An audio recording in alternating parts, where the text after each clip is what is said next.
Hi guys and welcome back to the channel Deepak Yadav Education. Welcome to the Daily Hindu News and Editorial Analysis of 9th of February 2024. तो guys आज है तारीख 9 फरवरी 2024 और है Friday. देखेंगे आज के द हिंदू कंप्लीट न्यूज़पेपर को एनालाइज करेंगे। बट लेक्चर में आगे बढ़ने से पहले अगर आपको इस लेक्चर का पीडीएफ चाहिए तो क्या करना है, सबसे पहले डाउनलोड करना है टेलीग्राम, देन उसके बाद जाके सर्च बॉक्स में टाइप करना Deepak Yadav education UPSC. As you can see guys आपको ये वाला चैनल मिल जाएगा, इस पर क्लिक करना और जाकर इस चैनल को ज्वाइन कर लेना। यहाँ से आप डेली बेसिस पे इस लेक्चर के पीडीएफ को डाउनलोड कर पाओगे। नाउ हमेशा की तरह हम लोग अपने लेक्चर को एक मैप के क्वेश्चन के साथ स्टार्ट करेंगे। तो आज आप सभी को मैप में जाकर देखना है सूरीनेम को कहाँ पर है एग्जैक्टली लोकेटेड, इसको अच्छे से मैप में देखना। देन उसके बाद आकर नीचे कॉमेंट सेक्शन में टाइप करना जिससे कि आप लोग इसको लंबे समय तक याद रख पाओगे। साथ ही साथ एक क्वेश्चन सॉल्व करेंगे जो कि यूपीएससी प्रीवियस ईयर साल 2021 के प्रीलिम्स में पूछा गया था। डेली बेसिस पे हम लोग यहाँ पर एक प्रीवियस ईयर क्वेश्चन को भी सॉल्व करते हैं। क्वेश्चन क्या बोलता है, जो राइट टू प्राइवेसी है वो हमारे भारतीय संविधान के अंदर कौन से आर्टिकल में मेंशन किया गया है, ये आपने बताना है। बहुत ही सिंपल क्वेश्चन है। ऑप्शन नंबर ए बात करता है article number 15, option number B article number 19, option number C article 21 या फिर ऑप्शन नंबर डी आर्टिकल 29। तो इसका सही आंसर सभी को नीचे कमेंट सेक्शन में देना है। एटलीस्ट सभी को इसमें पार्टिसिपेट करना है, जैसे मैं आप लोगों से डेली बेसिस पे बोलता हूं। बाय द वे इसका जो करेक्ट आंसर है वो मैंने आपको टेलीग्राम पर प्रोवाइड करवा दिया है, वहां से भी आप इसको चेकआउट कर सकते हो। और अगर वहां पर आंसर नहीं मिलता है तो भी कोई परेशान होने की जरूरत नहीं है, क्योंकि वीडियो के लास्ट में इसके करेक्ट आंसर का डिस्कशन हम लोग करेंगे। तो चलो शुभारंभ करते हैं और चलते हैं सबसे पहले इंडेक्स के ऊपर में। आज के डिस्कशन में क्या क्या चीजें होने वाली हैं जो कि हमारे न्यूज़पेपर में इंपॉर्टेंट हैं, जिसको हम बहुत डिटेल से डिस्कस करेंगे विद प्रॉपर बैकग्राउंड नोट्स। उसमें से सबसे पहला टॉपिक होने वाला है वो है भारतीय स्पेस स्टेशन। तो भारत का खुद का स्पेस स्टेशन दोस्तों तैयार होने वाला है, जिसको 2035 तक हम अंतरिक्ष में लॉन्च करेंगे। और हमारा टारगेट तो ये भी है कि 2040 तक इंडिया के पहले व्यक्ति को चांद पर उतारा जाए। बहुत डिटेल से यहाँ पे कुछ इंपॉर्टेंट तथ्य हैं जो कि एग्जाम में इंपॉर्टेंट का रोल प्ले करेंगे, वो भी हम यहाँ पर डिस्कस करने वाले हैं। फिर एक और आर्टिकल है जहाँ पर इंडिया और श्रीलंका के फिशरमैन डिस्प्यूट के बारे में डिस्कशन किया गया है। तो काफ़ी दिनों से ये न्यूज़ लगातार आ रही है। आज मैं आपको बिल्कुल कंप्लीट करके पढ़ा दूंगा, इसके बाद आपने इस टॉपिक से संबंधित कोई भी आर्टिकल या कोई भी चीज़ पढ़ने की ज़रूरत कभी नहीं पड़ेगी। फिर उसके बाद एक और आर्टिकल डिस्कस करेंगे। ये बेसिकली हमारा एडिटोरियल है जहां पर बात की जा रही है पॉपुलेशन की। भारत की जो पॉपुलेशन है उसका किस तरीके से बेस्ट यूज़ किया जा सकता है उसके बारे में डिस्कशन है। फिर एक और एडिटोरियल है जहाँ पर बात की गई है कि आखिरकार क्या वाकई में जो हमारे कोचिंग है वो 16 साल तक के बच्चे उनके लिए बंद कर देनी चाहिए, 16 साल से ऊपर वाले लोगों के लिए यहाँ पर कोचिंग होने चाहिए। तो इसके ऊपर कुछ पॉइंट ऑफ व्यूज़ हैं, इसको भी यहाँ पे हम कवर करेंगे। आखिरकार क्या प्रॉपर नए नियम कानूनों की बात की जा रही है। फिर उसके बाद एक और एडिटोरियल जहाँ पर रिसर्च एंड डेवलपमेंट के बारे में डिस्कशन किया है कि रिसर्च और डेवलपमेंट को थोड़ा ज़्यादा बढ़ाना ज़रूरी है ताकि हम ज़्यादा इनोवेशन कर सकें। ये सिंपल सी बात भी है। फिर एक और आर्टिकल है जो कि बहुत ज़्यादा इंपॉर्टेंट। यहाँ पे इंडिया म्यांमार के रिलेशंस में एक और चीज़ आ चुकी है, एक नया मोड़, जिससे इंडिया को और परेशानी होने वाली है। इन दोनों के बीच में एक प्रोजेक्ट है, कालाधन प्रोजेक्ट। अभी दोस्तों ये जो प्रोजेक्ट है अब आगे इंप्लीमेंट होता हुआ नजर नहीं आ रहा। इसके पीछे का रीजन क्या है ये भी हम बात करेंगे। फिर मॉनेटरी पॉलिसी कमेटी से संबंधित एक आर्टिकल इकोनॉमी के अंदर में, वो भी हम डिस्कस करने वाले हैं। तो आज के न्यूज़पेपर के कुछ ये गिने चुने रेलिवेंट टॉपिक्स आपको नजर आएंगे। तो शुरुआत हम करेंगे अपने थंबनेल वाले टॉपिक से ही, जैसा हमेशा करते हैं। तो यहाँ पे आप देख पाओगे, चाहे वो लाइव मिनट हो, चाहे वो इंडिया टुडे हो, बहुत सारे न्यूज़ आर्टिकल्स यहाँ पे कवर किए गए हैं कि भारतीय स्पेस स्टेशन क्या है। ये इंडिया का पहला स्पेस स्टेशन होगा जिसको 2035 तक हम अंतरिक्ष में लॉन्च करेंगे। जो इसरो के चेयरमैन हैं और कई सारे यहाँ पर ऑफिशियल्स हैं, साइंस एंड टेक मिनिस्टर हैं, सभी ने दोस्तों इसके बारे में ढेर सारे जो डिस्कशंस हैं वो रिसेंटली किए हैं, जिस वजह से आर्टिकल चर्चाओं में है। ठीक है, क्या होता है इंटरनेशनल स्पेस स्टेशन? अच्छा, पहली बात दोस्तों, हम क्या करते हैं, अंतरिक्ष में एक स्टेशन बनाकर छोड़ देते हैं। हमारे पास में ऑलरेडी एक स्टेशन है, यानी इंडिया का नहीं है, वो इंटरनेशनल स्पेस स्टेशन है। कई सारी कंट्रीज ने मिलकर उसको बनाया हुआ है। वो कुछ इस प्रकार से नजर आता है। ये स्टेशन बेसिकली एक फुटबॉल का जो ग्राउंड होता है ना, उस ग्राउंड के बराबर है। होगा क्या, हमारे एस्ट्रोनॉट्स ऊपर जा सकते हैं, वहां पे उस स्टेशन में रुक सकते हैं थोड़े समय तक, ताकि वो और ज़्यादा रिसर्चेस को बढ़िया तरीके से कर सकें। तो ऐसा यहाँ पर एक स्टेशन बनाकर अंतरिक्ष में छोड़ा जाता है। हमारे पास में ऑलरेडी इंटरनेशनल स्पेस स्टेशन है जो कई सारी कंट्रीज ने बनाया है। उसके बाद दोस्तों चाइना का खुद का भी अपना स्पेस स्टेशन है, चाइना तैयार कर चुका है। अब बात है यहाँ पर भारत की, तो इंडिया तीसरा देश बन जाएगा अगर हम इस प्रकार का ये जो इनिशिएटिव है या फिर ये जो मिशन है इसको कंप्लीट कर लेते हैं। तो वही यहाँ पर थंबनेल में मेंशन किया गया है कि इसरो कहीं ना कहीं यहाँ पर ये जो मिशन इसको कंप्लीट करते ही इंडिया को तीसरे स्थान पर ले जाएगा, जिसका खुद का स्पेस स्टेशन हमारे अंतरिक्ष में होगा। समझ गए? ये बात आपको क्लियर हुई। अब स्पेस स्टेशन क्या है ये तो आपको समझ में आ गया। इसको हम भारतीय अंतरिक्ष स्टेशन या इंडियन स्पेस स्टेशन के नाम से भी जान रहे हैं। 2035 तक इसको अंतरिक्ष में लॉन्च करने की बात की है। उसके अलावा जो दूसरा सबसे बड़ा मिशन है हमारा, वो है चंद्रमा पर एक इंडियन पर्सनैलिटी को उतारना। तो फर्स्ट इंडियन जो चंद्रमा के ऊपर उतरेंगे वो 2040 तक हो पाएगा। ये भी दोस्तों इसरो के नए टारगेट्स में ऐड हुआ है। ठीक है, अभी तो फिलहाल हमारा एक और सबसे बड़ा मिशन है गगनयान मिशन, जिसको जल्दी ही लॉन्च करने वाले हैं। अभी थोड़े दिनों पहले मैंने आपको पढ़ाया था कि एक रोबोट होगा व्योमित्रा, उस रोबोट को अभी अंतरिक्ष में भेजकर टेस्टिंग वगैरह की जाएगी। तो इंडिया के स्पेस टारगेट में हमारा, जैसे मैंने बोला, स्पेस स्टेशन होने वाला है। ये स्पेस स्टेशन ज़्यादा बड़ा नहीं होगा, क्योंकि जो इंटरनेशनल स्पेस स्टेशन है वो 450 टन का है। तो आप इमेजिन करो कितना बड़ा है। और जो चाइना का तियांगोंग स्पेस स्टेशन है ये 100 टन के आसपास का है। तो इनके वेट ऑलरेडी बहुत ज़्यादा है। भारत जो स्पेस स्टेशन बनाकर छोड़ेगा वो बहुत छोटा होने वाला है, लगभग 20 टन के आसपास उसका वेट होगा, ऐसा यहाँ पर बताया जा रहा है। उसके बाद जो मून मिशन होने वाला है, इस मून मिशन में हम लोग, जैसे चंद्रयान जो मिशन है इसको हम कंप्लीट कर चुके हैं, इसको भी सक्सेसफुल तरीके से हम लोग यहाँ पर कह सकते हो कि लॉन्च करवा चुके हैं। अब उसके बाद हमारा, जैसे मैंने बोला, 2040 तक एक पर्सनैलिटी को यहाँ पर चंद्रमा के ऊपर भेजना। उसके अलावा एक और टारगेट है मार्स मिशन। इंडिया ऑलरेडी यहाँ पे मार्स के ऊपर एक ऑर्बिटर भेज चुका था, आपको पता है। अगला हमारा कदम होने वाला है कि मार्स के ऊपर, मंगल ग्रह पर एक लैंडर भेजना जो कि मार्स के ऊपर उतरेगा। यूएस और चाइना ऑलरेडी ये जो अचीवमेंट है वो भी हासिल कर चुके हैं, जबकि रशिया ने भी सक्सेसफुली अपना लैंडर उतार दिया था, लेकिन वो काम करना बंद कर गया। तो यहाँ पर भी इंडिया अगर इसको सक्सेसफुली यहाँ पर इंप्लीमेंट करता है तो यहाँ पर भी इंडिया तीसरा कंट्री आ जाएगा यूएस चाइना के बाद में। फिर उसके बाद में अगर आप देखोगे तो और भी बड़े बड़े सारे टारगेट्स हमको देखने को मिल रहे हैं। जैसे वीनस के ऊपर हम लोग दोस्तों एक मिशन भेजने वाले हैं, शुक्रयान मिशन जिसको बोलेंगे। तो वीनस ऑर्बिटर मिशन होने वाला है। ये भी एक बहुत इंपॉर्टेंट रोल प्ले करेगा, जो कि वीनस की प्रॉपर स्टडी करने का काम करेगा। ठीक है, प्लस इसरो जो है एक नेक्स्ट जनरेशन लॉन्च व्हीकल के ऊपर काम कर रहा है, नया लॉन्च पैड बना रहा है, ह्यूमन सेंट्रिक लेबोरेटरीज टेक्नोलॉजीज के ऊपर भी आज के समय पर काम किए जा रहे हैं। तो ये न्यू टास्क है। बाकी जो स्पेस स्टेशन उसका डिस्कशन हुआ था, जो बेसिक चीज़ें मैंने आपको बता दी हैं, एग्जाम में इंपॉर्टेंट रोल प्ले करेंगी। नाउ आज के न्यूज़पेपर में पेज नंबर 5 पर एक इंपॉर्टेंट आर्टिकल प्रेजेंट है, जिसको हम अपने सिलेबस में specially GS paper number 2 international relations के साथ में लिंक करेंगे। हुआ क्या, श्रीलंका की नेवी ने दोस्तों भारत के 19 मछुआरों को गिरफ्तार कर लिया, 19 इंडियन फिशरमैन्स को। और उन 19 मछुआरों में से 17 तो तमिलनाडु से आते हैं, बाकी जो 2 हैं वो ओडिशा से हैं। उनमें से कुछ के नाम पता हैं, 2 ऐसे जिनका कोई नाम प्रॉपरली पता नहीं है। तो लगभग 11 बजे की बात थी सुबह की। श्रीलंकन अथॉरिटीज़ ने यहाँ पर बताया कि जो 19 फिशरमैन हैं जिनको हमने अरेस्ट कर लिया है। अब ये अरेस्ट कहाँ से किया है? ये किया है पाक बे वाले रीजन से। पाक बे वाला रीजन क्या है दोस्तों? ये इंडिया और श्रीलंका के बीच में समुद्र में एक छोटा सा पर्टिकुलर रीजन है, जहाँ पर ये मछुआरे, श्रीलंका के मछुआरे भी वहाँ पे मछली पकड़ते हैं, इंडिया के मछुआरे भी वहाँ पर जाते हैं। तो वहीं से श्रीलंका की नेवी ने उनको अरेस्ट कर लिया।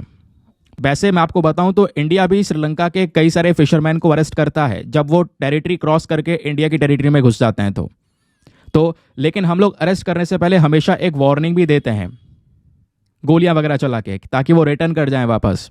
बट श्रीलंका की साइड से कभी भी इस प्रकार की वार्निंग नहीं देखने को मिली है। हमेशा उन्होंने बहुत सारे फिशरमैन को अरेस्ट किया है। आप देखोगे आए दिन, मतलब हर महीने कहीं ना कहीं ऐसे न्यूज़ आर्टिकल्स कवर होते ही होते हैं अखबार में कि आज इतने लोग अरेस्ट कर लिए गए, इतने मछुआरों को अरेस्ट कर लिया है श्रीलंका की नेवी ने। तो ये पूरा मैटर क्या है, आखिरकार श्रीलंका ऐसा क्यों कर रहा है, इसके बारे में हर एक इन्फॉर्मेशन मैं आपको समझाने वाला हूँ। प्लीज़ बहुत ध्यान से इस आर्टिकल को सुनना, एग्जाम के लिए इंपॉर्टेंट है क्योंकि अक्सर न्यूज़ में रहता है। दूसरी चीज़, इस टॉपिक से संबंधित आपको कुछ भी पढ़ने की ज़रूरत नहीं पड़ेगी अगर आपने इतनी बात जो मैं आपको बताने वाला हूँ वो अच्छे से सुन ली तो। ठीक है, तो अब बात करते हैं। होता यह है, ये आप देख पाओगे, ये इंडिया है। यहाँ पर जो नीचे वाला रीजन है यही तमिलनाडु वाला रीजन है। ठीक है, सबसे ज़्यादा जो यहाँ पर मछुआरे पकड़े जाते हैं श्रीलंका की नेवी की तरफ से वो तमिलनाडु के होते हैं। अब इधर आपको श्रीलंका देखने को मिलेगा। जो पाक बे वाला रीजन है ये आपको देखने को मिल जाएगा, पाक स्ट्रेट। होता यह है कि तमिलनाडु के जो मछुआरे हैं वो अपनी नाव में मछली पकड़ते पकड़ते इस एरिया में आ जाते हैं और आते आते दोस्तों यहाँ पर ये अपनी जो बाउंड्री वगैरह है ना, गलती से, क्योंकि उनके पास में कोई ऐसे इंस्ट्रूमेंट्स नहीं है जो बाउंड्री वगैरह को माप सकें, वो भी क्रॉस कर जाता है इंटरनेशनल मैरीटाइम बाउंड्री। मतलब जानबूझकर नहीं, अनइंटेंशनली आप कह सकते हो। अब वो क्रॉस कर जाते हैं तो इधर से जो श्रीलंका की नेवी दस्तक मार रही होती है वो श्रीलंका की नेवी इनको सीधा इस तरीके से घेर कर अरेस्ट करके श्रीलंका ले जाती है। इनकी जो नाव वगैरह होती है, बोट, नेट, जितनी भी चीज़ें उनको जब्त कर लिया जाता है। ये बात आपको समझ में आ गई। और क्वेश्चन यह है कि श्रीलंका की नेवी क्यों अरेस्ट कर रही है। उनका कहना यह है कि इंडिया के जो मछुआरे हैं हम उनको वार्निंग दे तो दें, वापस पीछे भेज तो दें, लेकिन इंडियन फिशरमैन जो टेक्निक इस्तेमाल कर रहे हैं मछली पकड़ने की, वो टेक्निक सबसे बुरी है। उसको बोलते हैं दोस्तों बॉटम ट्रॉलिंग। अब वो बॉटम ट्रॉलिंग क्या होता है वो भी अभी आपको थोड़ी देर में पता चल जाएगा, फोटोज के माध्यम से समझाऊंगा तो बढ़िया तरीके से क्लियर होगा। वही श्रीलंका बार बार एक मुद्दा उठाता है कि जो फिशिंग मेथड है इंडिया का वो बहुत ही ज़्यादा हार्मफुल है, ये सारी मछलियां भी खत्म करेगा, और दूसरी चीज़ जो पानी के नीचे एनवायरमेंट प्रेजेंट है, एक्वेटिक प्लांट्स हैं, उन प्लांट्स को भी बर्बाद करेगा। नाउ अब आते हैं मेन पॉइंट पर। आखिरकार इंडियन फिशरमैन को जो श्रीलंका अरेस्ट कर रहा है उसके पीछे के रीजंस क्या है। रीजन नंबर 1, पहले तो वो बॉर्डर क्रॉस कर जाते हैं, ठीक है। दूसरा, यहाँ पे आप कह सकते हो फिशिंग प्रैक्टिस बहुत गलत है। फिशिंग प्रैक्टिस मैंने आपको बताया बॉटम ट्रॉलिंग करते हैं। अब ये बॉटम ट्रॉलिंग क्या है दोस्तों, देखो बॉटम ट्रॉलिंग इंडिया की साइड से करी जाती है, जबकि श्रीलंका में 2017 में ही बॉटम ट्रॉलिंग बैन कर दी गई थी। और यहाँ पर ये मछुआरे बॉटम ट्रॉलिंग करते करते श्रीलंका की टेरिटरी में घुसते हैं तो श्रीलंका की नेवी उनको पकड़ लेती है। बॉटम ट्रॉलिंग की जब बात करते हैं दोस्तों तो वो ये है पूरा का पूरा मेथड। इसमें एक बोट ली जाती है, बोट के पीछे आप देख पाओगे एक बहुत बड़ा सा जाल बांधा जाता है और जाल के नीचे पहिए लगे हुए होते हैं। बोट जब आगे चलेगी तो इस जाल को साथ में पुल करती हुई चलेगी, खींचेगी साथ में, तो इसमें साथ ही साथ में बहुत सारी जो मछलियां हैं वो फंसती हुई चलेंगी, ठीक है। लेकिन एक सवाल यहाँ पर यह है, क्या इसमें केवल मछलियां ही फंसेंगी? जो भी जानवर होंगे वो सब भी फंसेंगे, साथ ही साथ जो प्लांट्स वगैरह होंगे नीचे जो प्रेजेंट होते हैं पानी के अंदर में वो भी सब बर्बाद हो जाएंगे, डैमेज हो जाएंगे। तो जो मैरीन इकोसिस्टम है, जो एनवायरमेंट है दोस्तों, वो पूरी तरह से डैमेज हो जाता है ये वाला मेथड को इस्तेमाल करके। समझ गए इस बात को? तो यही वाला मेथड प्रॉपर तरीके से बैन कर रखा है श्रीलंका ने, और इंडियन फिशरमैन ये मेथड इस्तेमाल कर रहे हैं, जिस बेसिस पर इनको अरेस्ट कर लिया जाता है। बाकी आपको बता चुका हूँ अनइंटेंशनल क्रॉसिंग्स होती हैं, है ना, जानबूझकर नहीं, गलती से वो बॉर्डर क्रॉस कर जाते हैं, उनके पास में कोई ऐसा इक्विपमेंट नहीं है बॉर्डर वगैरह को मेजर करने का, तो उस बेसिस पर भी उनको अरेस्ट कर लेता है। तो ये तो हो गया मेन कारण। सवाल यह है कि जब श्रीलंकन नेवी इंडियन फिशरमैन को अरेस्ट कर रही है इतने भरपूर मात्रा में, तो उसका इम्पैक्ट क्या पड़ेगा? पहला इम्पैक्ट पड़ेगा दोनों देशों के जो रिलेशंस हैं वो टेंशंस में आ जाएंगे, क्योंकि दोस्तों ऑब्वियस ही बात है इस तरीके से श्रीलंका बार बार ये हरकत करेगा तो टेंशंस क्रिएट होंगी। और दूसरी तरफ अगर आप देख पाओगे तो तमिलनाडु के जो मछुआरे हैं उनकी इंडियन गवर्नमेंट से एक मांग भी है कि आखिरकार श्रीलंका हमें क्यों अरेस्ट करेगा, क्योंकि अगर आप देखो तमिलनाडु और इधर श्रीलंका के बीच में एक छोटा सा आइलैंड है, कच्चातीवू आइलैंड। ध्यान रखना दोस्तों, इंपॉर्टेंट है। अब ये कच्चातीवू आइलैंड वैसे आज के समय पर तो श्रीलंका के अंडर में है, श्रीलंका का इस पे कंट्रोल है, लेकिन एक समय पर यह आइलैंड भारत का हुआ करता था। इंदिरा गांधी गवर्नमेंट ने यहां पर यह आइलैंड गिफ्ट में दे दिया श्रीलंका को। अब तमिलनाडु के जो मछुआरे हैं उनका कहना यह है कि हम फिशिंग करते करते इधर जाते हैं और फिर थोड़ा जब थक जाते हैं तो आइलैंड पर बैठ जाते हैं, अपना जो जाल वगैरह जिससे मछली पकड़ते हैं वो सुखाने के लिए, थोड़ा आराम करने के लिए। लेकिन जब हम बैठे हुए होते हैं इतनी देर में श्रीलंकन नेवी आकर हमको अरेस्ट करके ले जाती है, तो हमको ये आइलैंड श्रीलंका से वापस चाहिए ताकि हम फिशिंग को अच्छी तरीके से कंफर्टेबली कर सकें। तो ये भी यहाँ पर दोस्तों एक मांग रहती है तमिलनाडु के फिशरमैन की। तो प्रॉपर डिस्प्यूट क्या है ये आई होप आप लोग यहाँ पर समझ गए होंगे। तो इसके बेसिस पर टेंशन्स बढ़ रहे हैं, ह्यूमैनिटेरियन कंसर्न, क्योंकि दोस्तों लंबे लंबे समय तक यहाँ पर श्रीलंका उन मछुआरों को छोड़ता ही नहीं है, कस्टडी में रखा रहता है, तो इससे एक ह्यूमैनिटेरियन इशू बनता हुआ नजर आ रहा है। फिर एक फाइनेंशियल लॉस भी हो रहा है मछुआरों को हमारे, क्योंकि एक तो उनको पकड़ा गया, कस्टडी में डाला गया, प्लस उनके जो इक्विपमेंट्स थे, नेट थे, बोट थे, सबको जब्त कर लिया, तो फाइनेंशियल लॉस हो रहा है उनके। 2024 में, केवल 2024 में, अभी 2024 खत्म ही कहाँ हुआ है, मतलब शुरुआत ही, ऑब्वियस ही बात है, फरवरी का थोड़ा बहुत दिन निकल चुके हैं, इतने में ही 10 जो बोट्स हैं वो जब्त कर ली गई हैं श्रीलंका की साइड से। ठीक है, तो ये भी एक प्रॉब्लम है। और सबसे बड़ी प्रॉब्लम इससे जो डिप्लोमेटिक रिलेशंस हैं, जो संबंध हैं, अगर ये इशू रिजॉल्व ना हुआ और ऐसे केसेस लगातार आते रहे तो ऑब्वियस ही बात है इनके संबंध डैमेज होते हुए नजर आएंगे। अब इसी के बेसिस पर अगर हम थोड़ा सोचें समझें, अगर आपसे इंटरव्यू के पर्सपेक्टिव से भी पूछ लिया जाए कि आपको क्या लगता है इसका क्या करना चाहिए, क्या उपाय होना चाहिए, क्या हम लोग यहाँ पर इस पूरे प्रॉब्लम को सॉल्व करने के लिए कर सकते हैं, तो पहली चीज हमें फिशिंग मेथड के अंदर बदलाव करना होगा। क्योंकि वाकई में अगर मैरीन एनवायरनमेंट को नुकसान पहुंच रहा है तो यह नुकसान सभी लोगों के लिए, तो मेथड्स चेंज करने होंगे हमें।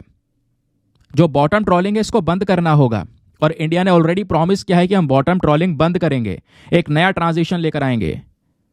तो ये कदम उठाना होगा जल्द से जल्द। दूसरा, जो मैरीटाइम बाउंड्रीज है उसको रेस्पेक्ट करना होगा, चाहे वो श्रीलंका हो चाहे वो इंडिया हो। दोनों के जो यहाँ पर फिशरमैन्स हैं उनको समझना होगा आखिरकार इंटरनेशनल मैरीटाइम बाउंड्री लाइन कहाँ पर है। इसको हमें क्रॉस करके दूसरे की टेरिटरी में एंटर बिल्कुल भी नहीं करना है। तीसरी चीज यहां पे हो सकती है वो है डिप्लोमेटिक टॉक्स को रेगुलराइज करना। कहने का मतलब है ऐसे जो ये मैटर्स हैं जो बड़े होते चले जा रहे हैं, इनके ऊपर रेगुलर बेसिस पर मीटिंग्स होने चाहिए, डिस्कशंस होने चाहिए, बातचीत होनी चाहिए, बाय एनुअल मीटिंग्स होने चाहिए दोनों देशों के बीच में, ताकि इसका एक सोल्यूशन निकाला जा सके, ताकि रिलेशंस जो है वो खराब ना हो दोनों देशों के बीच में। प्लस ह्यूमैनिटेरियन जो कंसर्न है उसको भी एड्रेस करना जरूरी है। ठीक है, ये भी यहां पर बताया जा रहा है।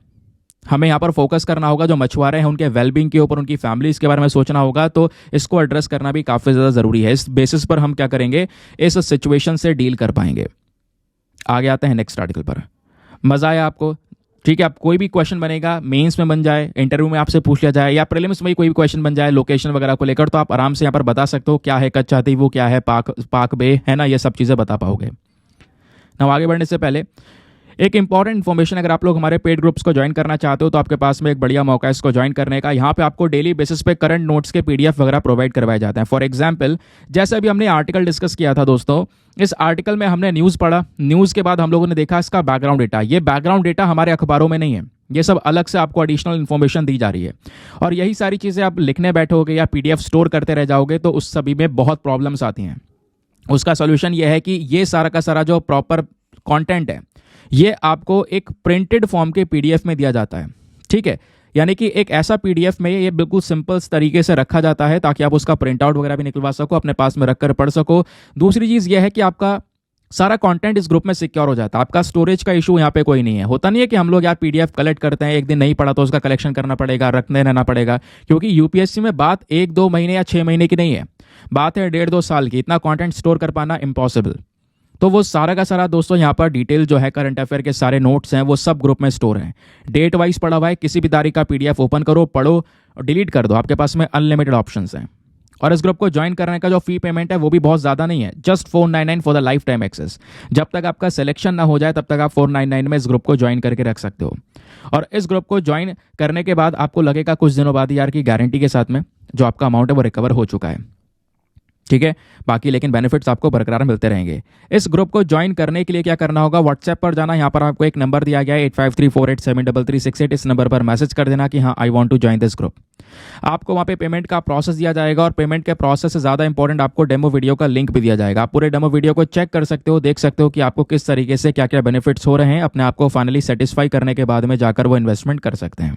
नाउ हमेशा की तरह एक छोटी सी रिक्वेस्ट, यार मेक श्योर क्या करो, यहाँ तक पहुँच गए हो तो वीडियो पे लाइक का बटन दबाओ जल्द से जल्द, और 5000 लाइक्स का जो टारगेट है वो आप सभी लोगों ने पूरा करना है। चलिए आगे आते हैं नेक्स्ट आर्टिकल पर, एक और ज़बरदस्त न्यूज़ आर्टिकल। अब देखो, आर्टिकल ऊपर से पढ़ना वो अलग चीज़ है, वो मैं भी आऊँगा, 1-2 फोटो दिखा दूंगा, पढ़ा दूंगा, काम खत्म हो जाएगा। लेकिन पीछे बैकग्राउंड डेटा कलेक्ट करके उसको प्रेजेंट करना थोड़ा डिफिकल्ट हो जाता है। ठीक है, तो इन चीज़ों को समझना। पेज नंबर 14 पर आर्टिकल प्रेजेंट है। अच्छा यार, ये पेज नंबर गलत लिख किया है तो इसको मत देखना, बाकी न्यूज़पेपर में आपका ये आर्टिकल है वैसे। ठीक है, तो इंडिया का जो कालाधन प्रोजेक्ट है जो कि इंडिया और म्यांमार को जोड़ने का काम करता है, ये आज के समय पर इस प्रोजेक्ट को लग चुका है झटका। झटका लगने का पीछे का रीज़न है क्योंकि दोस्तों म्यांमार की कंडीशन आपको पता है। म्यांमार आज के समय पर एक ऐसा देश है जहाँ पर डेमोक्रेसी हो चुकी है ख़त्म। वहाँ पर अपनी पूरी की पूरी जो मिलिट्री है उसका कंट्रोल है ना, मिलिट्री है वहाँ की जो जनता उसका कंट्रोल है, तो मिलिट्री रूल चल रहा है। लेकिन उसी मिलिट्री रूल से पकते पकते म्यांमार में कई सारे अलग अलग एरियाज में कुछ रेबल ग्रुप्स खड़े हो चुके हैं। रेबल ग्रुप्स मतलब विद्रोह करने वाले म्यांमार की मिलिट्री से लड़ने के लिए। तो अब हुआ ये, एक रेबल ग्रुप खड़ा हो चुका है AA, इसका नाम है अराकन आर्मी। इसका मेन मांग है कि भाई ये जो मिलिट्री रूल है इसको खत्म किया जाए। अब आपस में भिड़ रहे हैं। ये प्रॉब्लम ये हो गई कि मान लो इधर इंडिया है और इधर म्यांमार है। अब इनके बीच में से जो ये कालाधन मल्टी मॉडल प्रोजेक्ट निकलना था, म्यांमार में जहां से एंटर होना था, उसी एरिया में ये रेबल ग्रुप खड़ा हो चुका है जो विद्रोह कर रहा है म्यांमार की मिलिट्री के खिलाफ में। अब ये रेबल ग्रुप हमारे इस प्रोजेक्ट को इम्प्लीमेंट करने नहीं देगा, क्योंकि जो हमने प्रोजेक्ट की डील की है म्यांमार की सरकार से की थी, और ये मिलिट्री रूल ही था जो कि इसको लागू करवाता आगे इस प्रोजेक्ट को, बट रेबल ग्रुप यहाँ पर इसको कभी भी लागू नहीं करवाएगा। तो ये कहीं ना कहीं दोस्तों आज के समय पर बताया यह जा रहा है कि अब ये जैसे जैसे रेबल ग्रुप मजबूत होता हुआ चले जाएगा, इनका पूरा कंट्रोल हो चुका है, इन्होंने ये एरिया पूरा कैप्चर कर लिया है, तो इस प्रोजेक्ट को लगाना अब इम्पॉसिबल है। और इस प्रोजेक्ट को लगाने के लिए लगभग $500 मिलियन का जो ये पूरा का पूरा प्रोजेक्ट है उसको अनाउंस किया गया था, लेकिन स्टार्टिंग में इसको इम्प्लीमेंट नहीं कर पाए क्योंकि बीच में रोहिंग्या क्राइसिस हो गया, रोहिंग्यास को मार के भगाया गया म्यांमार से, वो इंडिया में आए। 2017 में ये वाला इशू हो गया, और ऐसे कई सारे इंटरनल इश्यूज चलते रहे म्यांमार के अंदर में, जिसके बाद अगर आप देखोगे तो ये प्रोजेक्ट इंप्लीमेंट ही नहीं हो पाया। और अब फाइनली रेबल फोर्सेस ने पलेतवा नाम की जो जगह है उसको कैप्चर कर ली है, जहां से हमारा ये प्रोजेक्ट गुजरता। अब क्या है, ये प्रोजेक्ट वापस नहीं लग पाएगा। तो आखिरकार क्या है ये कालाधन मल्टी मॉडल प्रोजेक्ट, आओ मैं आपको एक एक करके सारी बातें समझाता हूं। दोस्तों ये जो मैप आप देख पा रहे हो, ये थोड़ा सा मैप है लेकिन समझने के लिए काफ़ी है। ये इंडिया का हिस्सा है, ये इंडिया का नॉर्थ ईस्टर्न रीजन है ना। नीचे अगर आप देखोगे तो ये जो देश है ये पूरा लाइट कलर में, ये म्यांमार है, ये वाला देश बांग्लादेश है, ठीक है। तो इंडिया का जो ये पर्टिकुलर रीजन है, यहां पे आप देख पाओगे नीचे वेस्ट बंगाल है, ये रहा कोलकाता। तो हमने जो कालाधन मल्टी मॉडल ट्रांसपोर्ट प्रोजेक्ट है, इसको हमने कोलकाता से जोड़ना शुरू किया है। कोलकाता से दोस्तों ये प्रोजेक्ट निकलता है, समुद्र का रास्ता पूरा करता है, लगभग जो सी रूट है समुद्र का रास्ता वो 539 किलोमीटर का है, और समुद्र के जरिए यहाँ पर म्यांमार के सितवे पोर्ट पर जाता है। सितवे से सीधा ये पलेतवा पहुंचता है।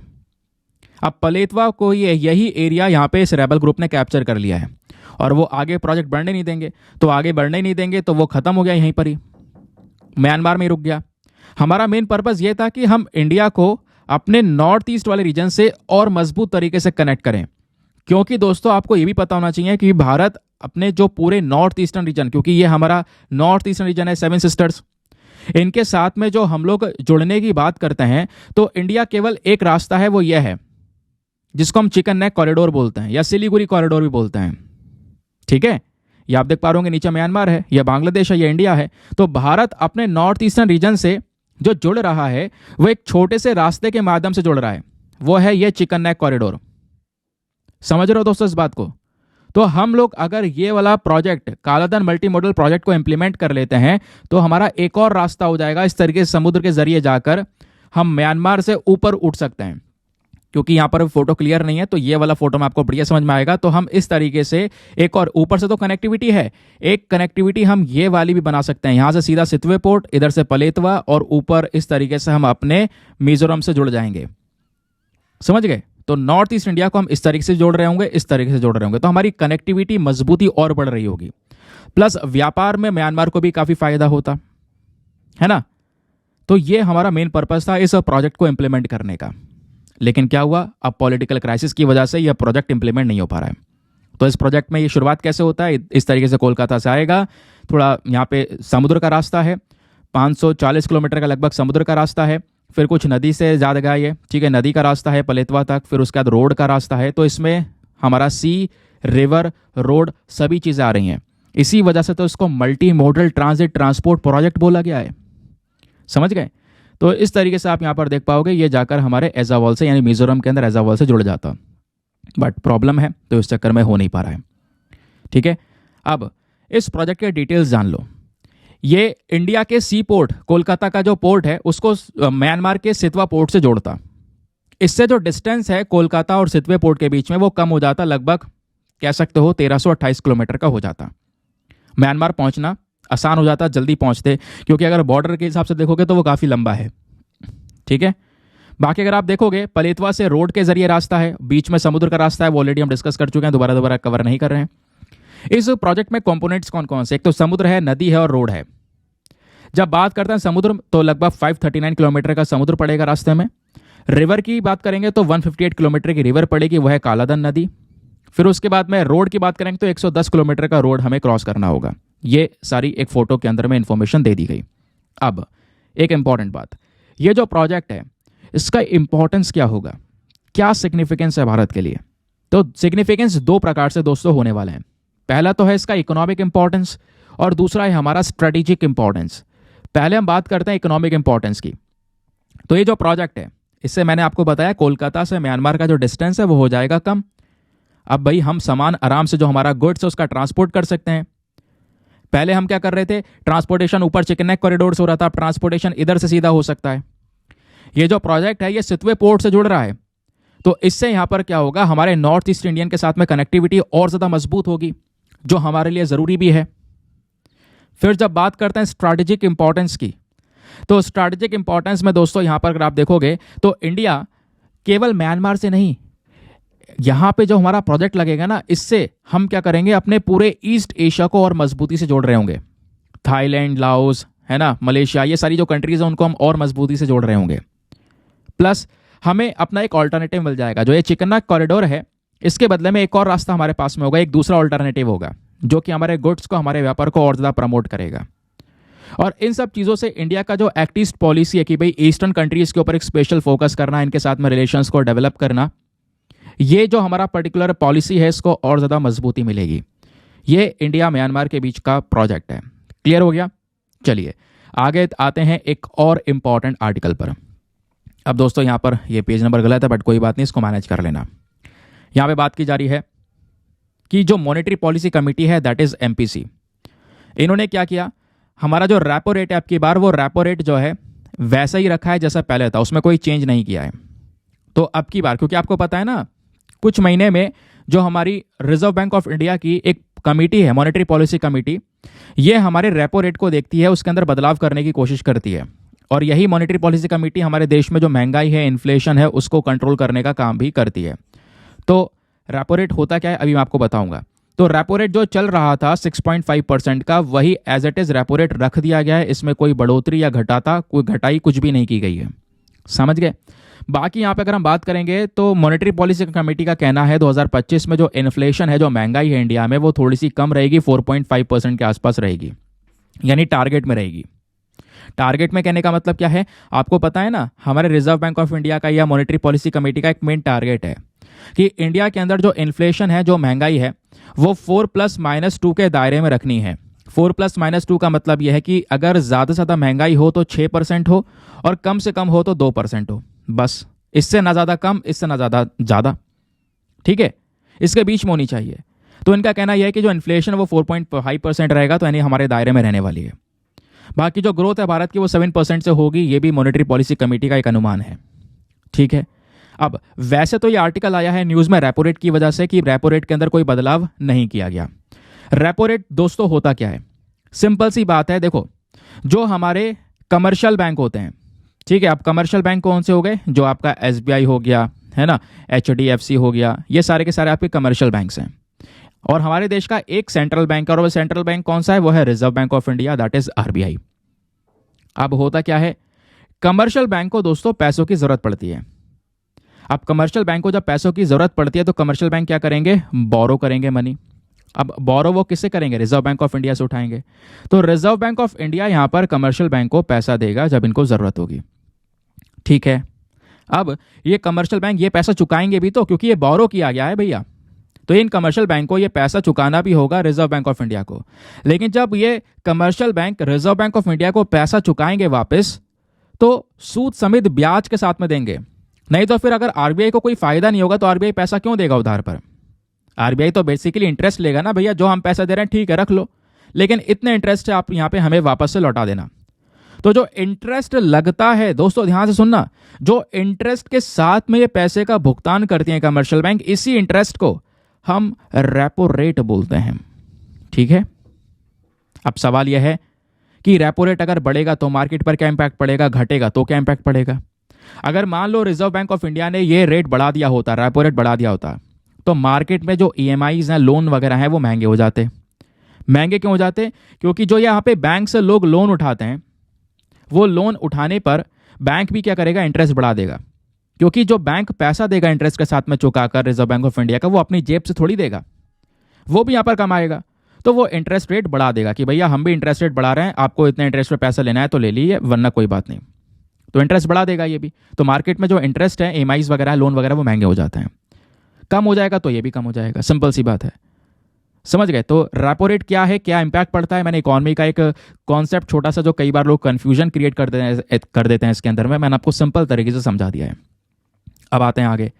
ये सब डिसाइड करने वाली जो बॉडी है वो कौन सी है? Monetary policy committee. अब भैया प्रीलिम्स के लिए ये भी इंपॉर्टेंट है, इसको हम बिल्कुल मिस नहीं कर सकते। क्या है ये?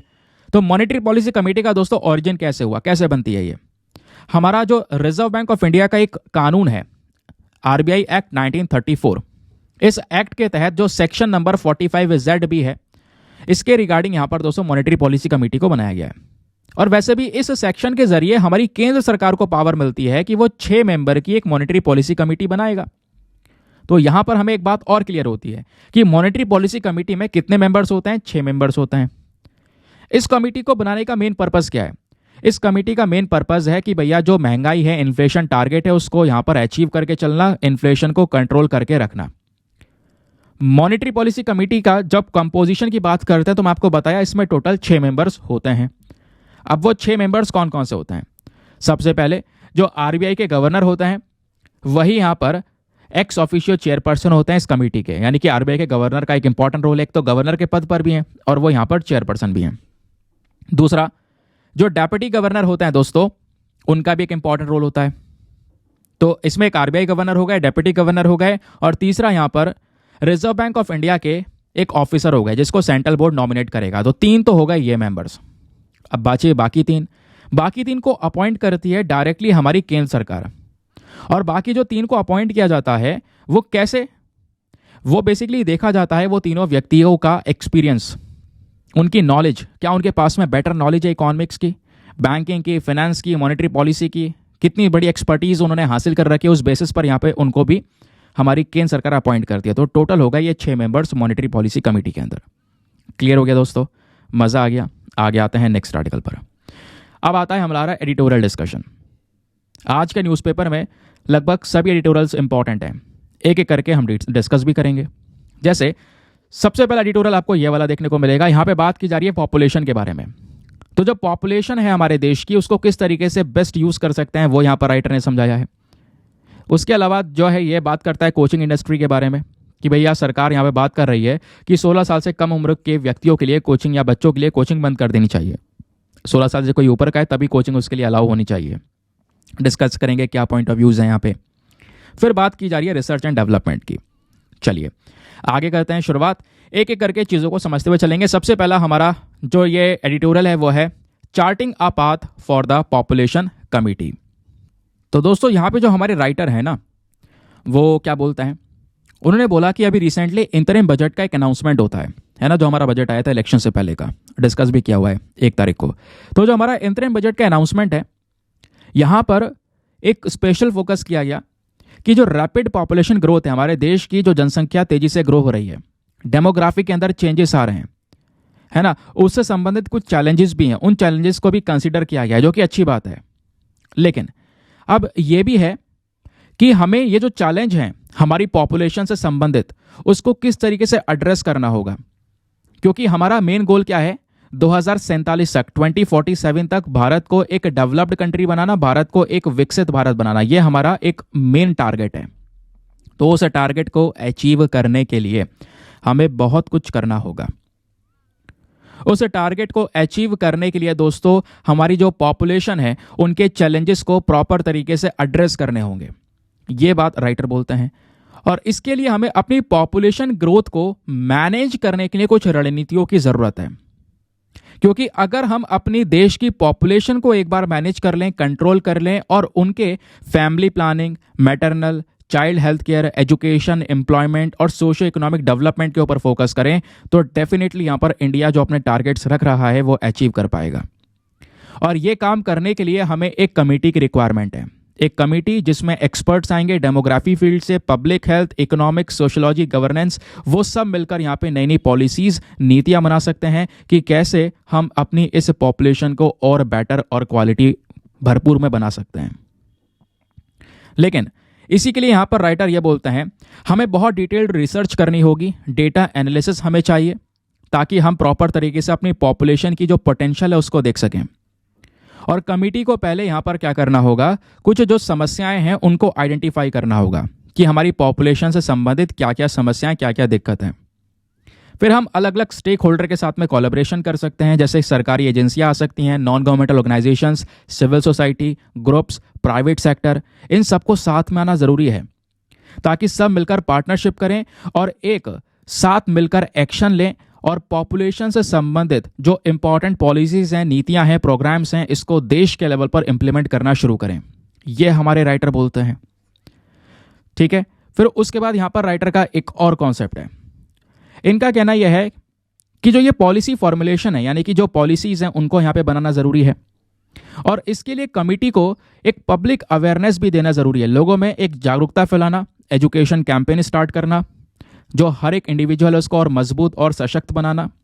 ठीक है, जो हमारी कम्युनिटीज़ हैं इनको प्रॉपर इन्फॉर्मेशन देना, हमारी पॉपुलेशन संबंधित प्रॉपर इन्फॉर्मेशन हमारे पास होना, ये सारी चीज़ें हमें करनी होंगी।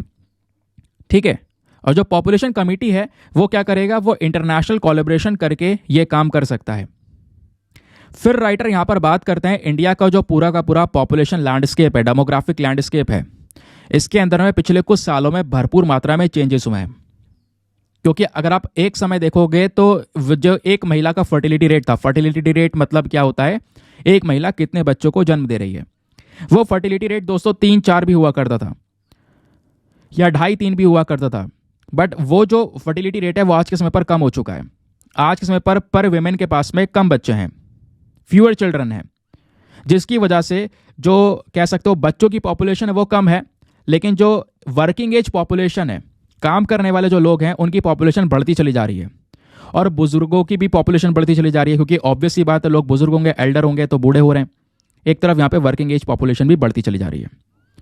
ठीक है, उसके बाद यहाँ पे राइटर ने एक चीज़ के ऊपर और फोकस किया। इनका कहना यह है कि जो हमारे लेटेस्ट प्रोजेक्शंस हैं, लेटेस्ट प्रोजेक्शंस का मतलब यह है कि भाई यूनाइटेड नेशन का कुछ इंपॉर्टेंट प्रोजेक्शंस हैं, उनका कहना यह है कि भारत की जो पॉपुलेशन है वो 2030 तक 1.46 बिलियन के आसपास पहुंच जाएगी। यानी दुनिया की जितनी आबादी है उसकी 17% आबादी केवल भारत की होगी। तो इंडिया में पॉपुलेशन ग्रोथ खतरनाक है और सबसे खतरनाक हुई थी 1970 तक। उसके बाद तो फिर भी काफ़ी कंट्रोल हो चुकी है, क्योंकि बताया जा रहा है दोस्तों 1970 से पहले या 1970 से पहले अगर आप फर्टिलिटी रेट देखोगे तो काफ़ी ज़्यादा तेज़ी से बढ़ रहा था। वो फर्टिलिटी रेट आज के समय पर कम होकर कह सकते हो 2 के आसपास पहुंच चुका है, 2.5 के आसपास पहुंच चुका है और आने वाले समय पर 2031 से 35 तक ये 1.73 के आसपास पहुंच जाएगा। यानी एक महिला एक बच्चा या मतलब कि 2 बच्चों को जन्म दे रही होगी बस। ठीक है, इस तरीके से यहाँ पर ये जो हमारा फर्टिलिटी रेट है इसमें एक बड़ा बदलाव हमको नज़र आया है। अब राइटर बात करते हैं जो ये डेमोग्राफिक डिविडेंड है, यानी कि इंडिया में जो काम करने वाले जो नौजवानों की संख्या है वो बहुत ज़्यादा है। ये हो पाई है क्योंकि फर्टिलिटी रेट थोड़ा सा कम रहा और अभी हमें इसी पोटेंशियल को जांचना होगा, क्योंकि यूथ ज़्यादा है, नौजवान ज़्यादा है, तो इस पोटेंशियल को हमें देखना होगा ये यूथ की ज़रूरत क्या है। भाई उनको हेल्थ, एजुकेशन, स्किल डेवलपमेंट के ऊपर स्पेशल फोकस करवाना, यही हमारा मेन पर्पज़ है। जो फीमेल का लेबर पार्टिसिपेशन रेट है उसको यहाँ पर इंक्रीज करना।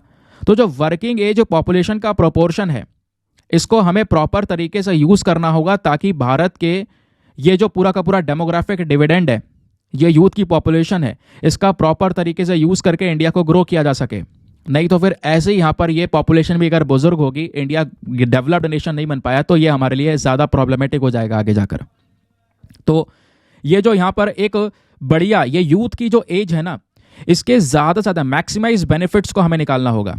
इंडिया को इन्वेस्ट करना होगा ह्यूमन कैपिटल के अंदर, इन लोगों के अंदर में। कैसे? नई नई जॉब्स क्रिएट करनी होंगी हमें यहाँ पर फीमेल का लेबर पार्टिसिपेशन रेट यहाँ पर बढ़ाना होगा, तभी ये सारे काम हो पाएंगे। फिर राइटर बात करते हैं health, education, employment and challenges की। सबसे इंपॉर्टेंट या सबसे बड़ा जो चैलेंज है, समस्या है इंडिया के इस पॉपुलेशन में, वो है प्रॉपर हेल्थ केयर ना होना, प्रॉपर एजुकेशन सभी के पास में ना होना। सभी के पास में प्रॉपर एजुकेशन होगी अगर, तो ऑब्वियस सी बात है हम तेजी से ग्रो करेंगे। और प्रॉपर हेल्थ के ऊपर फोकस क्यों नहीं है? क्योंकि इंडिया जो है अपने जीडीपी का केवल 1% के आसपास पैसा खर्च कर रहा है हेल्थ के ऊपर में। तो हमें इस हेल्थ सेक्टर को थोड़ा सा प्रायोरिटी के ऊपर रखना होगा, हेल्थ इंफ्रास्ट्रक्चर को इंप्रूव करना होगा, दूसरे कंट्रीज से सीखना होगा। दूसरे कंट्रीज अपने जीडीपी का 2-2, 3-3% भी खर्च कर रही हैं हेल्थ सेक्टर पे, तो यह भी ज़रूरी है ताकि लोगों का जो लाइफ रेट है लाइफ एक्सपेक्टेंसी रेट है वो थोड़ा सा ज़्यादा हो सके, उनका न्यूट्रिशन इंप्रूव रह सके। न्यूट्रिशन इंप्रूव होगा, फिजिकल हेल्थ बढ़िया रहेगी, ब्रेन हेल्थ जो हमारी मेंटल हेल्थ है वो बढ़िया रहेगी, हर चीज़ का डेवलपमेंट होगा, तो वो बढ़िया बढ़िया जो व्यक्ति है वो बढ़िया तरीके से कंट्रीब्यूट कर सकेगा हमारे देश के डेवलपमेंट में, हमारे देश की ग्रोथ के अंदर में। फिर राइटर यहाँ पर बात करते हैं इसी प्रकार से हमें एजुकेशन और स्किल डेवलपमेंट के ऊपर भी इन्वेस्टमेंट करना होगा, ये भी अति आवश्यक है, क्योंकि यूनिसेफ के अकॉर्डिंग बताया जा रहा है भारत में 47% के आसपास जो इंडियन यूथ हैं, नौजवान लोग हैं, उनके पास में ज़रूरतमंद एजुकेशन है ही नहीं, और जो स्किल्स हैं वो भी नहीं है, तो फिर ये प्रॉब्लमेटिक रहेगा। लगभग 250 मिलियन, 250 मिलियन से ज़्यादा जो बच्चे हैं वो स्कूल से ज़बरदस्ती बाहर हो चुके हैं कोविड के दौरान। ये भी दोस्तों एजुकेशन में एक नेगेटिव इम्पैक्ट दिखाएगा, जबकि चाइल्ड एजुकेशन हमारा एक हक है, राइट है, हमारा कॉन्स्टिट्यूशन भी बात करता है चाइल्ड एजुकेशन की। तो यहाँ पर एफर्ट्स लगाने होंगे, जो ये गैप है स्किल डेवलपमेंट के अंदर में वो गैप भरना होगा। लोग जो बेरोजगार हैं उनके पास प्रॉपर रोजगार होना चाहिए, एम्प्लॉयमेंट अपॉर्चुनिटीज़ ज़्यादा से ज़्यादा लोगों को देनी होंगी। फिर राइटर बात करते हैं एविडेंस बेस्ड डिसीजन मेकिंग की। सबसे प्रॉपर और सबसे इंपॉर्टेंट जो चैलेंज होने वाला है वो है भाई, पॉपुलेशन की अगर दिक्कतें खत्म करनी है तो पॉपुलेशन का डेटा तो हमारे पास होना चाहिए ना। कितने लोग किस एज की कैटेगरी में हैं, कितनी महिलाएं हैं, कितने पुरुष हैं, प्रॉपर पॉपुलेशन का डेटा होना चाहिए। बट इंडिया के पास में यही एक प्रॉपर डेटा है नहीं जिस पर हम विश्वास कर सकें। तो जब डेटा ही नहीं है तो पॉलिसी किसको लेकर बनाएंगे? तो ये ज़रूरी है कि जो पॉपुलेशन कमेटी होगी इसको डेटा कलेक्शन करना होगा, पहले नई नई टेक्नोलॉजीज़ को अडॉप्ट करना होगा। हम दूसरे बॉडीज़ के साथ में कोलैबोरेट कर सकते हैं, तब पॉपुलेशन का डेटा हम लोग निकाल सकते हैं। इंडिया को ज़रूरत है कि हम इन्वेस्ट कर सकें पहले अपने डेटा इंफ्रास्ट्रक्चर पर, क्योंकि पहले हमें पता तो होना चाहिए करना क्या है, मतलब किस चीज़ को लेकर करना है। अब पता है हमें करना क्या है, लेकिन हमारे पास में सारा डेटा नहीं है, तो फिर तो वो काम खराब है ना। तो हमें डेटा मैनेजमेंट को लेकर प्रॉपर इंफ्रास्ट्रक्चर, सबसे पहला कदम यही है जो करना होगा। डेटा कलेक्शन मेथड्स जो हैं वो हमें अपग्रेड करने होंगे, डिजिटल टेक्नोलॉजीज़ को अपनाना होगा ताकि डेटा की प्रॉपर प्रोसेसिंग हो सके। तो इंडिया को सबसे पहले जो प्रायोरिटाइजेशन के ऊपर रखना है या प्रायोरिटी पे ऊपर रखना है वो है टाइम के बेसिस पर और एक्यूरेट यानी सटीक डेटा होना हमारे पॉपुलेशन का, क्योंकि प्रॉपर डेटा होगा तभी दोस्तों हम यहाँ पर चेक करके प्रॉपर तरीके से पॉलिसीज़ को इम्प्लीमेंट कर सकते हैं, तभी हम नई नई नीतियाँ लेकर आ सकते हैं। और इंडिया में डेटा को लेकर सबसे बड़ी दिक्कत है, डेटा को लेकर एरर है। पॉपुलेशन के डेटा स्पेशली यहाँ पर इंडिया को ज़रूरत आज के समय पर। तो इसके लिए क्या करें? तो राइटर बोलते हैं फाइनली आप क्या करो, इंटरनेशनल ऑर्गेनाइजेशंस के साथ में कोलैबोरेट करो, United nation population division, world bank, academic institutions, इनके साथ में आप कोलैबोरेट करो। यहाँ से आप जो दुनिया के टेक्निकल एक्सपर्टीज़ हैं इनको लेकर आओ, तब आपको यहाँ पर प्रॉपर डेटा मिलेगा, कलेक्शन कर पाओगे, एनालिसिस कर पाओगे। तब यहाँ पे जो हमारी ये डेमोग्राफी है, जो ये पॉपुलेशन है, इसका जो पोटेंशियल है, इसको हम सही तरीके से यूज़ कर सकेंगे इंडिया की ग्रोथ के अंदर में। आई होप दोस्तों आपको बढ़िया तरीके से क्लियर हो चुका है पूरा का पूरा मैटर। बढ़िया आर्टिकल है बट सिंपल है, मतलब जो चीज़ें हम समझ रहे हैं, जो चीज़ें हम यहाँ पर खुद भी सोचते हैं, वही चीज़ें यहाँ पर राइटर ने एक्सप्लेन की हुई हैं। आगे आते हैं नेक्स्ट एडिटोरियल के ऊपर। नाउ अगला एडिटोरियल बात करता है क्या जो हमारी कोचिंग है उन्हें 16 साल से कम उम्र के बच्चों को, क्या ये कोचिंग उन बच्चों के लिए रोक देनी चाहिए, उनके ऊपर रेस्ट्रिक्शंस लगा देने चाहिए? चलिए समझते हैं क्या है पूरा का पूरा मैटर। हुआ क्या, हाल ही में मिनिस्ट्री ऑफ एजुकेशन ने दोस्तों नई गाइडलाइंस जारी की हैं कोचिंग सेंटर्स के लिए हमारे देश में। इन गाइडलाइंस को देखते हैं। सबसे पहली गाइडलाइन यह है कि हमेशा जो कोचिंग इंडस्ट्री है जब वो एडवर्टीजमेंट करती हैं, ऐड दिखाती हैं, तो उसमें कोई भी मिसलीडिंग एडवर्टीजमेंट नहीं होना चाहिए। होता नहीं है, चाहे आप यूपीएससी देखो, चाहे आप यहाँ पर कोई और एग्जामिनेशन देखो, तो वहाँ पे जब भी कोई रिजल्ट आएगा तो अगले दिन न्यूज़पेपर में सारे कोचिंग वाले अपने फोटो देना चालू कर देंगे, भैया ये व्यक्ति हमारे यहाँ से पढ़ा है, इसने इतनी रैंक आई है, इसकी इतनी रैंक आई है। जबकि वो चीज़ें होती नहीं है दोस्तों, वो केवल और केवल स्टूडेंट्स को मिसलीड किया जा रहा है। हाँ, हो सकता है उस व्यक्ति ने कोई पोर्शन यहाँ से पढ़ा हो, कुछ पोर्शन सब जगह से पढ़ा हो, लेकिन एक टॉपर सारी चीज़ें कोचिंग से केवल कवर नहीं करता है। तो ये जो फॉल्स प्रॉमिस हो रहा है कोचिंग की साइड से, इसको रोकना होगा, पहली गाइडलाइन। दूसरी है मैंडेटरी रजिस्ट्रेशन। जो कोचिंग सेंटर्स हैं इनको रजिस्ट्रेशन के लिए अप्लाई करना ज़रूरी है अपनी लोकल कॉम्पिटेंट अथॉरिटी के अंदर में। ठीक है, सरकार क्या करेगी, एक अथॉरिटी बनाएगी, उसके अंदर में इन कोचिंग सेंटर को रजिस्ट्रेशन करवाना ज़रूरी होगा। ये बात यहाँ पर गवर्नमेंट ने मेंशन की है। अब सवाल यह है कि आखिरकार इन गाइडलाइंस की ज़रूरत हमें ऐसी क्यों पड़ गई। तो रीज़न नंबर 1 यह है कि भाई आज के समय पर आपको पता है जो प्राइवेट कोचिंग सेंटर्स हैं वो हर दिन यहाँ पर ग्रो कर रहे हैं। हर दिन यहाँ पर एक नया प्राइवेट कोचिंग सेंटर पैदा हो जाता है। तो वो जो अनकंट्रोल ग्रोथ है उसको रेगुलेट, उसको कंट्रोल करने के लिए दोस्तों ये गाइडलाइंस की आवश्यकता है, ऐसा यहाँ पे बोला जा रहा है। दूसरा है जो एक्सप्लॉयटेटिव प्रैक्टिसेस हो रही हैं उसको यहाँ पे रोकना। कई सारे कोचिंग सेंटर हैं जो कि बहुत ही खतरनाक तरीके से या बहुत एक्स्ट्रा फीस यहाँ पर चार्ज कर रहे हैं स्टूडेंट्स के से, ठीक है, और स्टूडेंट्स के ऊपर स्ट्रेस भी पड़ रहा है हर चीज़ का, फिर वो सुसाइड्स कमिट कर रहा है, ये सारी प्रॉब्लम्स आ रही हैं।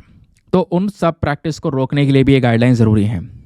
फिर अब बात आती है सवाल की ये कोचिंग सेंटर की डेफिनेशन क्या होगी, क्या होगा कोचिंग सेंटर जिसके खिलाफ में एक्शन लिए जाएंगे। तो कोचिंग सेंटर बताया गया है गवर्नमेंट की साइड से एक ऐसी फैसिलिटी होगी जो एक पर्टिकुलर इंडिविजुअल रन कर रहा होगा। लगभग कह सकते हो वो अगर 50 से ज़्यादा बच्चे, ध्यान रखना उसके एरिया में या उसके दायरे में 50 से ज़्यादा बच्चे हैं जिनको यहाँ पे वो स्टडी प्रोग्राम्स प्रोवाइड करवा रहा है या कॉम्पिटिटिव टेस्ट या किसी भी चीज़ की कोचिंग दे रहा है, 50 से ज़्यादा स्टूडेंट की कैपेसिटी उसके पास में है तो वो कोचिंग सेंटर कहलाएगा, ठीक है। और कोचिंग सेंटर को हमेशा अपना रजिस्ट्रेशन करवाना होगा जैसे मैंने आपको बताया। और कई बार होता है कोचिंग सेंटर्स का अलग अलग ब्रांच होता है ना, कि भाई इसकी यहाँ लखनऊ वाली ब्रांच है, दिल्ली वाली ब्रांच है, इलाहाबाद वाली ब्रांच है, तो इस प्रकार से कई सारी ब्रांचेस होती हैं। तो उन ब्रांचेस को, हर एक ब्रांच को अलग तरीके से सेपरेट रजिस्ट्रेशन करवाना अनिवार्य है, ये भी बताया गया है। फिर बात आती है एनरोलमेंट की। तो इन कोचिंग सेंटर में जो स्टूडेंट्स होंगे केवल और केवल वो बच्चे जिनकी 16 से ज़्यादा उम्र है, केवल उनको एडमिशन दिया जाएगा, ठीक है, ये बताया गया। और बाकी यहाँ पर जो थोड़ा 10th वगैरह कर लेंगे तो 11 12 में होंगे वो कोचिंग ले सकते हैं। 16 साल से कम उम्र के बच्चों के लिए जो ये कोचिंग्स हैं वो नहीं होने वाली, ये भी यहाँ पे मिनिस्ट्री ऑफ एजुकेशन ने रिसेंटली अपने गाइडलाइन में मेंशन किया। और साथ ही साथ में ये बोला कि जो ट्यूटर होगा, जो उस कोचिंग सेंटर में पढ़ाने वाला टीचर होगा, उसकी भी जो क्वालिफिकेशन है वो मैटर करेगी। ऐसा ना हो वो 12th करा हुआ हो या 12th भी ना करा हुआ हो। तो जो ट्यूटर की जो क्वालिफिकेशन है वो कम से कम ग्रेजुएशन तो होनी चाहिए एटलीस्ट, ऐसा यहाँ पे मेंशन किया गया है। और जो फीस होगी ट्यूशन फी, वो यहाँ पर अलग अलग कोर्सेज की रीजनेबल होनी चाहिए, ऐसी होनी चाहिए जो व्यक्ति या फिर जो बच्चा है वो पे कर सके। ऐसा ना हो कि वो पे ही ना कर पाए उस फीस को, समझ गए। फिर उसके बाद में यहाँ पर विड्रॉवल की बात की गई। अब मान लो यहाँ पर होता क्या है, बच्चे को बहला फुसला के, अब स्टार्टिंग में गया बच्चा, उसको ऑफर दिया कि भैया अगर आपने आज ही ज्वाइन कर लिया ना तो आपको इतने रुपए की छूट मिल जाएगी, आपका सबसे सस्ता हो जाएगा, बढ़िया क्वालिटी में बेनिफिट, ये सारी चीज़ें। बच्चा आ गया लालच में, या लालच में नहीं, बच्चों को बेसिकली यहाँ पर बहका लिया गया कि भाई यहाँ पर ये सही है, कम फीस में हो रहा है काम, आज ऑफ़र भी मिल रहा है, आज ऑफ़र चल रहा है, मैं तो बड़ा लकी हूँ कि आज सही समय पर आया हूँ। तो उसने एडमिशन ले लिया। अब एडमिशन लेने के बाद में उसने कोई पहले रिसर्च वगैरह कुछ नहीं की। अब वो क्लास में बैठा तो उसको मज़ा नहीं आया। अब वो चाह रहा है अपने कोर्स की फ़ीस को रिफंड करवाना। लेकिन होता क्या एक्चुअली में, उससे पहले ही वो एग्रीमेंट साइन करवा दिया कि भैया ये जो फ़ीस है वो नॉन रिफंडेबल है, आपको कोई अमाउंट वापस नहीं मिलेगा। अब वो परेशान है, यार मुझे तो कुछ समझ में नहीं आ रहा, मैं क्लास में 250 बच्चा है, मैं सबसे पीछे बैठ रहा हूँ, आगे बैठ रहा हूँ, तो मतलब क्या हुआ इसका। मैं पीछे बैठ रहा हूँ, मुझे दूसरे टीवी से देख के पढ़ना पड़ रहा है, तो उससे अच्छा तो मैं घर भी पढ़ लेता। तो क्या फ़ायदा हुआ इस कोचिंग का। तो वो सोच रहा है पैसा मिल जाए, पैसा नहीं मिलता आज के समय पर। लेकिन इस गाइडलाइन के अंदर विड्रॉवल्स को रखा गया है कि भैया जितना बच्चा ने पढ़ लिया है या जितने समय तक आ गया है उतनी फीस काट लेगी कोचिंग सेंटर, लेकिन बाकी बचे हुए जो दिन है उसके जितने समय की फ़ीस ली गई है वो रिटर्न करेगी। इसी को प्रोराटा रिफंड बोलते हैं। तो ये विड्रॉवल्स मेंशन कर रखे हैं। फिर है कंप्लेंट मैकेनिज्म की बात, ठीक है। यहाँ पर क्या है कि भाई कंप्लेंट मैकेनिज्म होनी चाहिए कोचिंग सेंटर्स को लेकर, ठीक है। तो स्टूडेंट्स, पेरेंट्स, ट्यूटर जो हैं हमेशा उनके पास में यहाँ पर एक कंप्लेंट मैकेनिज्म हो जहाँ पर उनकी जो दिक्कत है, उनकी जो कंप्लेंट है वो मेंशन कर सकें। और कोचिंग सेंटर्स के पास में भी यहाँ पर कंप्लेंट मैकेनिज्म होगा, ये बात यहाँ पर इसमें मेंशन कर रखी है। फिर बात आती है अटेंडेंस की। तो गाइडलाइंस यहाँ पर ये भी बोलती हैं कि जो हमारे कोचिंग सेंटर का अटेंडेंस होगा या क्लास शेड्यूल होगा, वो क्लास शेड्यूल ऐसे रखना होगा कि वो स्कूल के साथ में क्लैश ना हो। जो बच्चा रेगुलर स्कूल जा रहा है वो स्कूल जाता रहे, ऐसा ना हो कि भैया उसको रेगुलर स्कूल छोड़ना पड़े अपने कोचिंग की वजह से। फिर भाई जो स्टूडेंट्स हैं या ट्यूटर्स उनको प्रॉपर छुट्टियां भी मिलनी चाहिए। और प्लस क्लास का साइज़ जो है वो मेंटेन होना चाहिए। आज के समय पर ये बड़ी दिक्कत है। आप जाओगे दिल्ली यूपीएससी कोचिंग घूम के आओ, वहाँ पे एक एक क्लास में 100 150 200 बच्चा बैठ रहा है। तो जो क्लास का साइज़ है वो मेंटेन करना ज़रूरी है ताकि हेल्दी टीचर और स्टूडेंट रेशियो बना रहे, जिससे यहाँ पर बच्चे को प्रॉपर समझ में आए, बच्चे की प्रॉब्लम्स को यहाँ पर वो टीचर समझ पाए। फिर बात आती है मेंटल हेल्थ की। तो कोचिंग को यहाँ पर स्टूडेंट की जो मेंटल हेल्थ है उसका भी ध्यान रखना होगा। उसके ऊपर इतना प्रेशर ना पड़े, स्ट्रेसफुल सिचुएशन में ना रखा जाए। स्ट्रेसफुल सिचुएशन में बच्चा है तो उसको सपोर्ट करा जाए, असिस्टेंस प्रोवाइड करवाया जाए। फिर बात आती है स्पेस की। कोचिंग सेंटर में एक बच्चे के हिसाब से लगभग 1 स्क्वायर मीटर के आसपास का एक मिनिमम स्पेस होना चाहिए ताकि वो आराम से खुलकर बैठ सके। प्लस कोचिंग में जो फायर सेफ्टी है, बिल्डिंग कोड्स हैं, ये सारी चीज़ें यहाँ पर प्रॉपर होनी चाहिए ताकि कोई भी ऐसी घटना हो तो फिर उस समय पर यहाँ पे किसी को कोई नुकसान ना पहुँच सके। फिर बात आती है सीसीटीवी की। तो कोचिंग सेंटर में यहाँ पर सभी तरीके से, प्रॉपर तरीके से जो सीसीटीवी कैमराज है वो यहाँ पे होने चाहिए, फर्स्ट एड किट होनी चाहिए और मेडिकल असिस्टेंस का यहाँ पर सपोर्ट भी होना चाहिए। सवाल यह है, अगर ये सारी चीज़ें लॉज के फॉर्म में हैं, अब मान लो यहाँ पर किसी ने इम्प्लीमेंट नहीं किया या लागू नहीं किया, तो क्या इसका नुकसान हो सकता है? तो सबसे पहली चीज़ दोस्तों, अगर कोई भी कोचिंग सेंटर इन लॉज के खिलाफ में जाता है, इनका वॉयलेशंस करता है, तो सबसे पहले पेनल्टी चार्ज होगी। और वो पेनल्टी चार्ज कैसे होगी? अगर यहाँ पे आप देख पाओगे तो जो फर्स्ट ऑफेंस होगा, अगर मान लो कोचिंग जो है उनको वार्निंग दे दी गई, पहला अपराध किया है, तो पहले अपराध पे पेनल्टी है 25,000 रुपये की, और वो दोबारा से वो यहाँ पर ऑफेंस कर रहे हैं तो वो पेनल्टी 1 लाख रुपए की हो जाएगी। और बार बार यहाँ पर अगर वो इस तरीके से पेनल्टी बार बार जो ये लॉज हैं इनका उल्लंघन कर रहे हैं, तो यहाँ पे उनका जो रजिस्ट्रेशन जो पूरा किया गया था वो भी कैंसिल कर दिया जाएगा, तो अपने कोचिंग को वो रन नहीं कर पाएंगे। ये एक प्रॉब्लम हो सकती है। ठीक है दोस्तों, तो ये मेंशन किया गया हमारे इस पर्टिकुलर एडिटोरियल में। नाउ आता हम लोग अपने प्रीलिम्स वाले क्वेश्चन पर। यूपीएससी ने 2021 में प्रश्न पूछा था, राइट टू प्राइवेसी हमारे कौन से आर्टिकल के तहत आता है कॉन्स्टिट्यूशन के अंदर? तो जो जिस ईयर में 2021 में पूछा गया है, तो आर्टिकल नंबर 21 ही यहाँ पर सही है। तो आर्टिकल 21 के अंदर दोस्तों राइट टू प्राइवेसी की हम लोग बात करते हैं। नाउ इसके साथ में करते हैं लेक्चर को समाप्त और मिलते हैं आप लोगों से अगले वीडियो में। आज के लिए bye bye, have a nice day, thank you and